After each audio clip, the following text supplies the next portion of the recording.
क्या एलियन हमारे बीच मौजूद हैं? क्या यूएफओ जैसी कोई चीज़ होती है? और क्या अमेरिका के एरिया 51 में एलियन हैं? इन सारे सवालों का जवाब हो सकता है कि हमें अब जल्द ही मिल जाएगा। दोस्तों, डोनाल्ड ट्रंप ने कल एक इंटरव्यू के दौरान कहा कि मैंने सेक्रेटरी ऑफ वॉर पीट हेग्सेक को ये ऑर्डर दे दिया है कि यूएफओ से रिलेटेड जितने डॉक्यूमेंट्स हैं अमेरिका के पास, वो सारे डॉक्यूमेंट पब्लिकली रिलीज कर दिया जाए और ये जल्द से जल्द रिलीज किया जाए।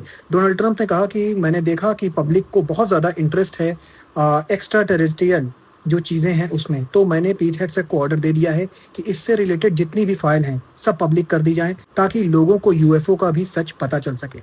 To begin releasing government files relating to UFOs and unexplained aerial phenomena. And I figured this was a good crowd because I know you people, you're really into that. I don't know if I am. So I'm pleased to report today, I thought I'd save it for this crowd because you're a little bit out there, you know, a little bit. That this process is well underway and we found many very interesting documents, I must say.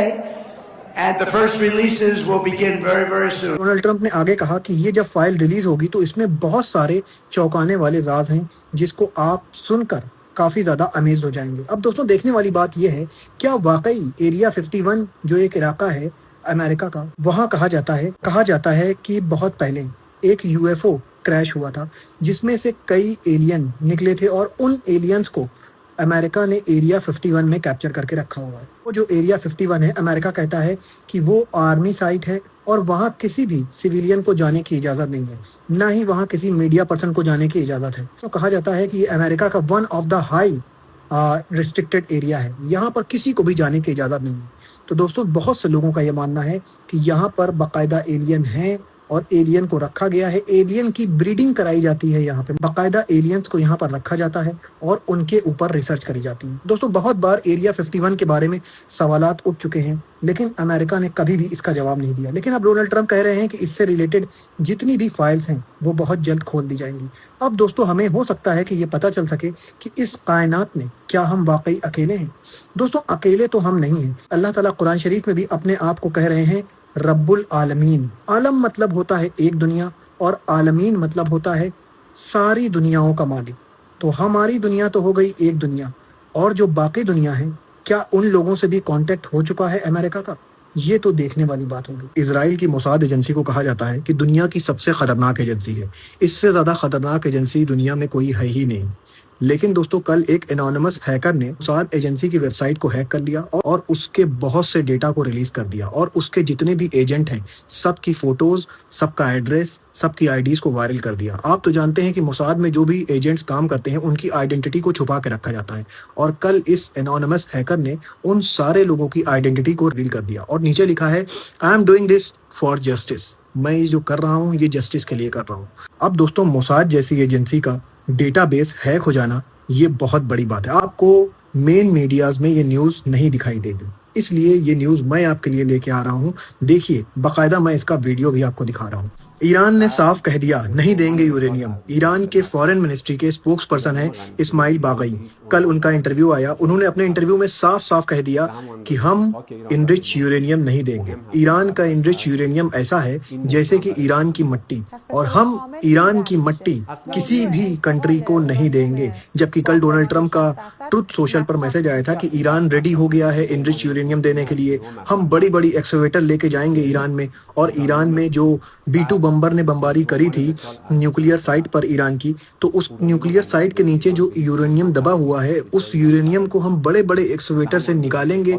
Iran ने ये allow कर दिया है और आज Iran ने सारी बातों से डिनाई कर दिया। ईरान ने कहा कि हमने ऐसा कुछ भी नहीं कहा है। ये सारी बातें डोनाल्ड ट्रंप के दिमाग की उपज हैं और हम लोग से इस पर कोई बात ही नहीं हुई। दोस्तों, एक बार याद होगा कि ईरान के ही एक मिनिस्टर ने कहा था कि Donald Trump is negotiating with himself. वो अपने आप में ही नेगोशिएट करते हैं, ट्रुथ सोशल पर आते हैं और पोस्ट कर देते हैं। उनको लगता है कि ये ईरान ने कहा है, लेकिन ईरान के आज इस फॉरेन मिनिस्ट्री के स्पोक्स पर्सन ने साफ कह दिया कि यूरेनियम नहीं देंगे। इसके आगे अगर कोई बात करते हो तो बताओ। कल ईरान की सड़कों पर लाखों लोगों का हुजूम देखा गया और ये लाखों लोग क्या कह रहे थे कि हम अपनी गवर्नमेंट के साथ हैं, हम अपने सुप्रीम लीडर के साथ हैं। मुश्तबा खामनेई जो फैसला करेंगे, अगर वो फैसला करते हैं सीज फायर का, then I am with the government, और अगर वो फैसला करते हैं कि सीज फायर नहीं होगा, then also I am with the government. दोस्तों ये कहना था इन लोगों का जो इतनी बड़ी तादाद में आए थे और ये शो कर रहे थे कि हम अपनी गवर्नमेंट के साथ हैं। तो देखिए, जब एक औरत हिजाब का एहतराम करती है तो दुनिया का बड़े से बड़ा लीडर भी उसको इज्जत देता है। ये देखिए आप, मैं आपको वीडियो दिखा रहा हूँ कि किस तरह पुतिन भी इस हिजाबी औरत को इज्जत दे रहा है। दोस्तों आज की सबसे बड़ी खबर, स्ट्रेट ऑफ हॉर्मूज खुल चुका है, लेकिन स्ट्रेट ऑफ हॉर्मूज को क्रॉस करने के लिए 4 कंडीशन है।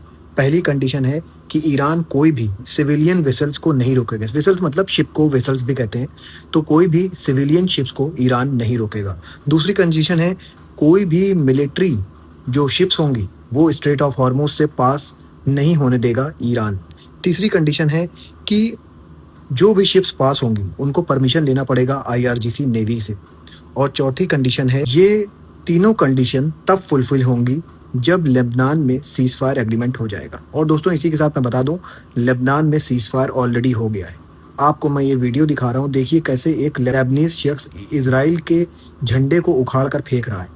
दोस्तों बताया ये जा रहा है इजराइल यहाँ से चला तो गया है सीज फायर के चलते, लेकिन यहाँ पर अलग अलग जगहों में लेबनान पर अपने झंडों को गाड़ के गया है और इन झंडों में इनबिल्ट कैमरे लगे हुए हैं जिससे वो पूरे लेबनान को मॉनिटर कर रहा है। आज इस शख्स ने वो झंडे को उखाड़ फेंका। अब धीरे धीरे लेबनान के लोग लेबनान के अंदर लौटने लगे हैं। ये देखिए, मैं आपको ये फोटो दिखा रहा हूँ। दोस्तों डोनाल्ड ट्रंप ने कहा है कि 1-2 दिन के अंदर पूरा सीज फायर हो जाएगा। डोनाल्ड ट्रंप ने यह भी कहा कि इनरिच यूरेनियम ईरान से बाहर निकालने की बात हो गई है। दोस्तों डोनाल्ड ट्रंप दावा कर रहे हैं कि ईरान मान गया है कि इनरिच यूरेनियम जो बॉम्बिंग हुई थी और बॉम्बिंग के नीचे दबा हुआ है इनरिच यूरेनियम, वो USA निकाल सकता है। ये कहना है डोनाल्ड ट्रंप का, लेकिन अभी तक ईरान की तरफ से कोई कंफर्मेशन नहीं आई है।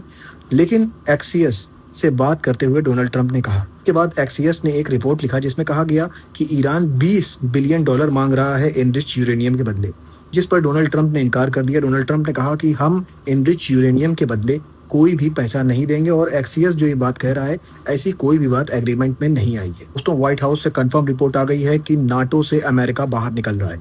दोस्तों अमेरिका नाटो से अगर बाहर निकल जाएगा तो नाटो में कुछ भी नहीं बचेगा। इसी के साथ मैं बता दूं, स्ट्रेट ऑफ हॉर्मूज खुल चुका है। डोनाल्ड ट्रंप ने नाटो पर निशाना साधते हुए कहा कि जब स्ट्रेट ऑफ हॉर्मूज खुल गया उसके बाद नाटो का मेरे पास फ़ोन आ रहा है कि अगर आपको कुछ हेल्प चाहिए तो मैं भेजूं। तो मैंने इनकार कर दिया कि मुझे आपकी कोई हेल्प नहीं चाहिए, आप लोग सिर्फ पेपर टाइगर हैं। दोस्तों ये कहना था डोनाल्ड ट्रंप का। दोस्तों डोनाल्ड ट्रंप ने कहा है कि एक बार डील जब फाइनल हो जाएगी तो मैं पाकिस्तान के इस्लामाबाद भी विजिट करूंगा। दोस्तों ये थी अब तक की खास खबरें। दोस्तों ऐसे ही खबरें लेकर मैं आपके पास आता रहूंगा। अपना बहुत ख्याल रखिए और मुझे भी अपनी दुआओं में याद रखिए। तो मेरा एक बैकअप अकाउंट है, इसको भी फॉलो करिए। और अगर आप इस चैनल को सपोर्ट करना चाहते हैं तो आप मेरा सब्सक्रिप्शन प्लान भी ले सकते हैं।